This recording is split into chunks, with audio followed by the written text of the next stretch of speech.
it's still in related Ti news, I guess. In his YouTube channel, Expeditiously, I think Mm-hmm.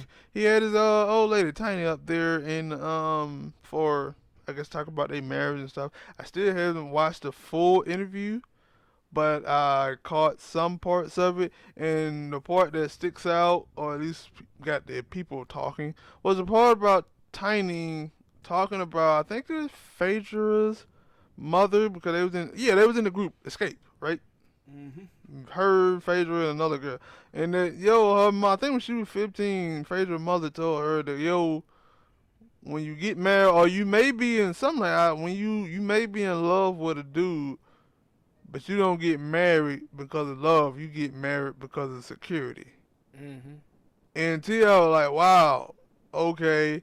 Well, as a dude growing up, which for a lot of men, you never told that. At all. You never told to get married because of security. Yeah. And he was like, yo, so what you telling me is that you got OGs, grown mothers, grandmamas telling they 15-year-old girls and stuff like this to not get married because of love, but to get married for security. Yes, And it that's the was thing. like, yeah, like now I don't know if it's Ti was surprised. I guess maybe he was surprised to hear that from his wife, Yeah, but but that's what she is too. And if you don't know that, but that's what she is too. I'm pretty sure he knows that. That way they keep coming out talking about he cheats on her and stuff. But cause that was my thing. I'm like, yo, when I first saw it, I was like, well, she basically told Ti that as long as she makes sure, I could be wrong. Like I said, I haven't You're not. finished the interview, but going off their actions as well, that no, he can cheat on her as long as he want, as long as he makes sure that she's secure with money and stuff. Absolutely. She's good to go. I'm telling you, I'm telling you, like it was a interview on World Star where she says this. When a girl asked her, she said, "Yo, what do you think about all the people who criticize you for staying with Ti even though he cheats on you all the time?" And she was like, "Well, those girls are living their best life, and I'm living my They living their they worst living their life. worst life, and I'm living my best life." But she said, "For me, I ain't trying to say that it's all right for Ti to cheat on me, but he buy me stuff." And see, I had told her on the show. You remember, he was like, "Girl, how Yeah. much money I spent on you since we've been together?" And see, this is what I have said multiple times about. I wasn't shocked by this because this is what I've been saying that black girls were for a long time. Like when people talk about R. Kelly, I was like, "Yo, we know about R. Kelly all the way back in 1993. Nobody want to answer the question of why all these black girls keep going up there because they know why they are. Mm-hmm. They know why they are. And like I said before, like 60% of black women have multiple baby fathers. Only 30% of African American men have multiple baby mothers.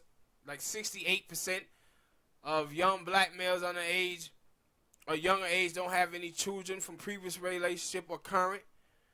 And black girls are attracted to patriarchy. And I said a lot of times when you see with us, with black people, I talked about it in one of the other videos, how black men have kind of moved away from trying to live up to white standard issues and started living by their own, from their hair and everything. Black men saw they women as the standard of beauty, big booties, hips, and stuff like that. But if you watch black women, a lot of sisters still try to live up to white beauty standards, but they also live up to the white male standards of patriarchy as well. That's when you see all of these black women now. You go on Twitter and it's like they in a competition with black men. Well, we black women, we more educated than black men are. And dating black men is dating down. And love don't pay the bills. Right? These are all the women that you see around talking about how they want to be a white man's whore and all of this nonsense, right? This stuff is and I said, every time you hear them talking about dating outside of their race, it's never with a Mexican or a Puerto Rican or anybody like that. It's always white men because of the stereotypes of white men having money. And I said it. We are not raising wives in the black community. We are raising survivalists. And that's the way that they think. Survival. And that's 74% of black women's marriages, first marriage in divorce. Why? because of economics, and they file for divorce 94% of the time. But what feminism be teaching black women is that black women don't need a man because they have a college degree. That's why they always talking about we make more money than black men, but at the same time coming back talking about we want equal pay for equal work. How do you get equal pay for equal work when you saying you already make more than black men, which is not true? Or the fact of it, when you ask them, what are you looking for in a man, they say, oh, a dude with a good job. And when you say good job, you don't mean working at Burger King. You mean a dude who's making more money than you. But at the same time, like I said, 70% of Americans make under $50,000. 50% of Americans make under $30,000. And $15 an hour, 40 hours a week comes to around $31,000. So when you start talking about expectation of men and your standards, it has to fit your country. And the type of men that your country is, they don't know them that is making. And then it was this other thing where this black woman, she was talking about, well, black women, 80% of black homes, black women are the breadwinner of. And I was like, first of all, that never ain't true. And secondly, if 73% of African American children are born out of wedlock, then those black mothers are the only mothers in those households that are working. So that's why black women are the breadwinner of their household, because they are the women that only person in the house that working. I was like, why are y'all so slow and you can't get this? No, I don't think they're slow. They trying to fit their narrative. It's not just fitting their narrative. Go back to that. When I say that they live by white people's rules, white supremacy rules. And like I said about Lyndon Johnson, only thing you got to do is give them somebody to look down upon. The same way that white people during the Southern strategy, they gave blacks, Mexicans white people to look down on blacks and Mexicans during that time. Now the middle class blacks talk down to poor blacks. Middle class Latinos talk down to poor Latino. Now you're seeing black women doing this to black men in the same fashion and using the same racialized anti-black tropes that you have seen from white people, because they live by white rules, white beauty standards, all of that. So when T.I. talked about this, it's like, yeah, 100% that we don't get told this. See, black men, not just black men, but men in general are told we had to be responsible to date down. If you a dude and you sitting around and you got millions in the bank, if you went around and said, yo, I ain't dating a girl who make $34,000 a year, which black women with college degrees make, that tell you wrong for that. Mm-hmm. A man can't have standards or have preferences. You get criticized for that shit. If you go around and you say you don't date fat chicks, people will look at you crazy. Remember Chris Brown when he was like, yo, I don't date black girls unless they got good hair? Yeah. And they went in on Chris Brown about that? Mm-hmm. But see, women, they can rip dudes to shreds and don't nobody say nothing about that. So I wasn't surprised that T.I. wife said this, because this is what I have known a lot of black chicks in the inner city to be. This is why those white dudes with the 700 black women, that's why he was able to do what he was doing to them. Or the rapper Future. Don't nobody ever want to talk about why those black girls keep sleeping with Future and he got 15, 16 baby mamas. Nobody want to talk about that. And that's what I'm, again, validating those people poor behavior, bro. That's what it is. Yeah. Hit that like button, people. Subscribe to the channel. Let us know your thoughts on this topic.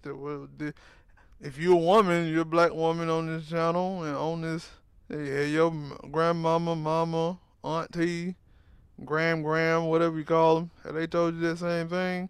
And did you agree with it? Or did you look at it and say, why my mama and them telling me this? No, but see, the thing is, or did you think it was wrong anyway? It's two things here, right? It's two things here, Smoke. when you say you're a feminist, all of that I want to provide her stuff goes out of the window. Like, when you say that, hey, I want a man who gonna give me security and be a provider for me, feminism out of the window. See, feminism was about being in the workplace, having my own money, my own car, my own house. I don't need a man for nothing.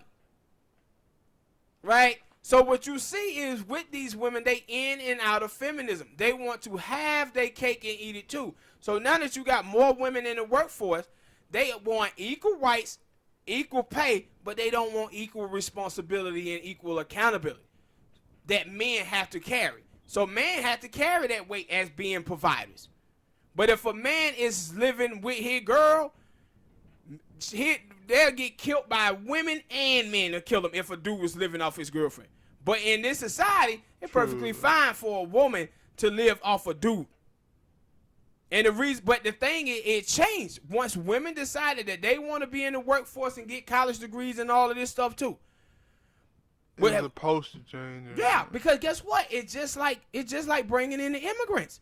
When you bring in all the immigrants from across the border and they come in now into America, now you taking Americans out of the workforce.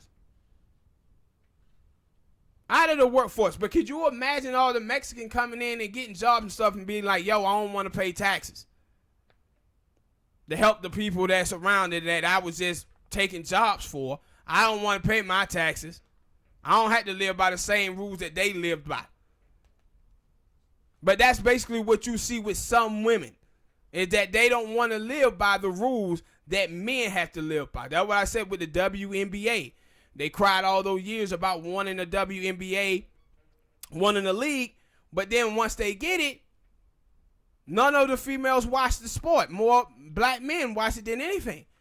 And it's like, see, you wanted to bark like a big dog and have a league, saying that you can play basketball just as well as men. Well, now show us that you can support y'all women in the WNBA just as well as men support the players in the NBA. And they never walk that walk. Equal accountability, they dodge that. They want equal rights, equal pay. They don't want equal responsibility that men have to walk and carry in society at all.